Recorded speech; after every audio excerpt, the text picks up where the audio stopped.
Broiler chicken রান্না করার পরে অনেক সময় দেখা যায় যে কিছুটা স্মেল আসে। কিন্তু এভাবে যদি চিকেনটাকে ভেজে রান্না করা হয় তাহলে কোনো রকম ব্যাড স্মেল আর আসে না। চিকেনটা যদি একবার এভাবে রান্না করে খেয়ে দেখেন তাহলে মনে হবে প্রত্যেকবারই পরবর্তীতে এভাবেই রান্না করতে। তো ১ম এ যেটা করতে হবে আমি একটা মসলা রেডি করে নিচ্ছি। একটা বাটিতে আমি মরিচের গুঁড়ো, হলুদের গুঁড়ো, লবণ, ধনিয়ার গুঁড়ো, জিরার গুঁড়ো এবং গরম মসলার গুঁড়ো একসঙ্গে নিয়ে একটু পানি দিয়ে খুব ভালোভাবে একটা পেস্ট তৈরি করে নিলাম। এই পেস্টটা তৈরি করার উদ্দেশ্য হলো এভাবে যদি আপনি মসলাটাকে একটু পানিতে ভিজিয়ে রাখেন তাহলে বাটা মসলার যে ফ্লেভারটা সেই ফ্লেভারটা আপনি পাবেন। তারপরে একটি কড়াইতে আমি তেল গরম করে নিয়ে তাতে সামান্য পরিমাণ লবণ এবং মরিচের গুঁড়ো দিয়ে দিলাম। তারপরে আমি চিকেনগুলোকে এই তেলের মধ্যে হালকা করে ভেজে নেব।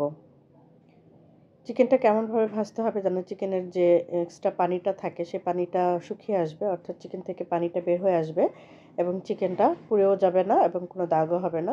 চিকেনটা যখন এরকম অফ হোয়াইট কালার হবে তখন এটাকে নামিয়ে ফেলতে হবে। আমি বাকি মাংসগুলোকেও আমি এভাবে কলিজা এবং গিলা যা যা ছিল সেগুলোকে এভাবে ভেজে নিলাম এবং তুলে নিয়ে তারপরে সেই তেলের মধ্যে পেঁয়াজ কুচি এবং আদা রসুন বাটা একসঙ্গে দিয়ে দিলাম। দিয়ে এখন এই তেলের মধ্যে এই পেঁয়াজ এবং আদা রসুন বাটাকে খুব ভালোভাবে ভেজে নেব। যখন আদা রসুন থেকে একটা খুব সুন্দর স্মেল বের হবে সেই পর্যায়ে আমি এখানে পেস্ট করে রাখা যে মশলাটা রেডি করে রেখেছিলাম সেটা দিয়ে দিলাম এবং সামান্য পানি বাটিটা ধুয়ে দিয়ে দিলাম। এখন এই মশলাটাকে খুব ভালোভাবে তেলের মধ্যে কষিয়ে নেব। কষানোর এই পর্যায়ে আমি এখানে দিয়ে দিলাম গরম মশলা যেমন তেজপাতা, এলাচ, দারচিনি, লং সব কিছু এর মধ্যে দিয়ে দিলাম। দিয়ে আমি এখন খুব ভালোভাবে মশলাটাকে কষিয়ে নেব। কষানো হয়ে গেলে আমি এর মধ্যে সেই ভেজে রাখা চিকেনগুলো দিয়ে দিলাম। চিকেনগুলোকে এখন খুব মশলার সঙ্গে খুব ভালোভাবে কষিয়ে নিতে হবে।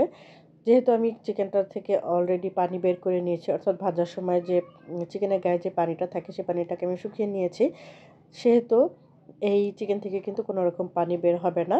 তাই সাবধানতার সাথে বারবারই চিকেনটাকে নেড়ে দিতে হবে যাতে কোনোভাবে নিচে লেগে না যায় অথবা পুড়ে না যায়। কারণ যেহেতু নরমালি আমরা যখন চিকেন রান্না করি চিকেন থেকে কিন্তু প্রচুর পরিমাণে পানি বের হয়। কিন্তু যেহেতু আমি চিকেনটাকে আগেই ভেজে নিয়েছি তাই চিকেন থেকে কোনো রকম পানি এখানে বের হবে না। চিকেনটা যখন খুব ভালোভাবে কষানো হয়ে গিয়েছিল তখন আমি আলুগুলো দিয়ে দিয়েছিলাম। আলুগুলোকে আমি ২-১ মিনিটের জন্য একটু চিকেনের সঙ্গে কষিয়ে নিয়ে তারপর আমি এখানে প্রায় ১ মগের মতন পানি দিয়েছি। এই পানিটা দেওয়ার উদ্দেশ্য হলো যাতে চিকেন এবং আলুটা আরও ভালোভাবে কষানো হয়। অলরেডি দেখে বুঝতেই পারছেন যে পানিটা আমি দিয়েছিলাম কষানোর জন্য সেই পানিটাও অনেকটা শুকিয়ে এসেছে। এই পর্যায়ে আমি এখানে আরও কিছু পানি অ্যাড করে দেব। এখন আমি যে পানিটা অ্যাড করলাম এটা মূলত আমি ঝোলের জন্য অ্যাড করেছি। তো আপনারা আপনাদের পছন্দের মতন কে কেমন ঝোল রাখতে পছন্দ করেন সেই অনুযায়ী এখানে পানিটা অ্যাড করে দেবেন। আমি একটু মুরগির মাংসে পাতলা ঝোল পছন্দ করি। তাই আমি একটু বেশি পরিমাণে আমি এখানে ১ থেকে ১.৫ কাপ মগের মতন পানি দিয়েছি। এখন এটাকে খুব ভালোভাবে জাল করে নেব, অর্থাৎ খুব ভালোভাবে রান্না করে নেব। রান্নার এই পর্যায়ে আমি কিছু কাঁচামরিচ অ্যাড করে দিলাম। মাংসের মধ্যে কাঁচামরিচের ফ্লেভারটা আমার ভীষণই ভালো লাগে। তাই আমি চেষ্টা করি সবসময় কাঁচামরিচ অ্যাড করার। আর কাঁচামরিচটা দিলে ফ্লেভারটা অনেক ভালো আসে এবং খেতেও ভালো লাগে। আর ভাতের মধ্যে আমার কাঁচামরিচটা ডলে খেতে বেশ ভালোই লাগে। এই হচ্ছে আমার রান্নার ফাইনাল লুক। কেমন হলো অবশ্যই জানাবেন। রেসিপিটি ভালো লাগলে লাইক, কমেন্ট এবং শেয়ার করে অন্যকে দেখার সুযোগ করে দেবেন। পরবর্তী নতুন ভিডিও দেখার আমন্ত্রণ জানিয়ে এখানেই শেষ করছি। সবাই ভালো থাকবেন এবং সুস্থ থাকবেন।